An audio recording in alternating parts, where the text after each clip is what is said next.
ఇవాళ ఈ రాష్ట్రంలో జరుగుతున్నటువంటి సంఘటనలకి అసలు A1 హరిశ్చంద్ర ప్రసాద్ని కాదు, మొట్టమొదట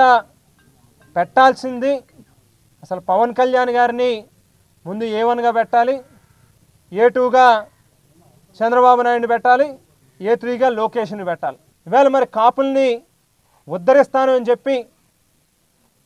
ఆయనే కాపులకి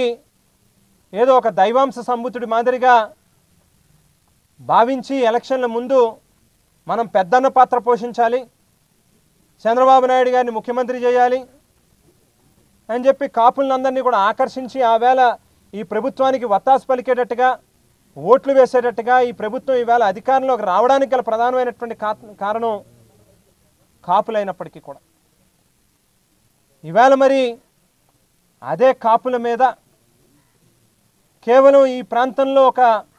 మైనారిటీ కులం కింద ఉన్నారు అనేటువంటి ఏకైక అహంకారంతో వేళ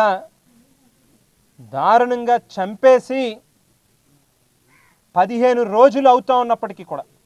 2వ తారీఖు నాడు ఈ సంఘటన జరిగితే ఇవాళ 18వ తేదీ 19వ తేదీకి వస్తే కూడా కనీసం 15 రోజులైతే ఇవాళకి కనీసం వచ్చి వాళ్ళని పరామర్శించి వాళ్ళకి తగినటువంటి న్యాయం జరిగేటట్టుగా చూస్తాము, ఖచ్చితంగా నిష్పక్షపాతంగా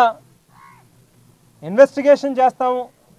ఆ కుటుంబానికి న్యాయం చేస్తాం అనేటువంటి భరోసాను కూడా కల్పించేటటువంటి పరిస్థితి లేని కారణంగానే ఇవాళ ఈ ముగ్గురిని ముందు A1గా పెట్టాలని చెప్పి కూడా డిమాండ్ చేస్తూ ఉన్నాం.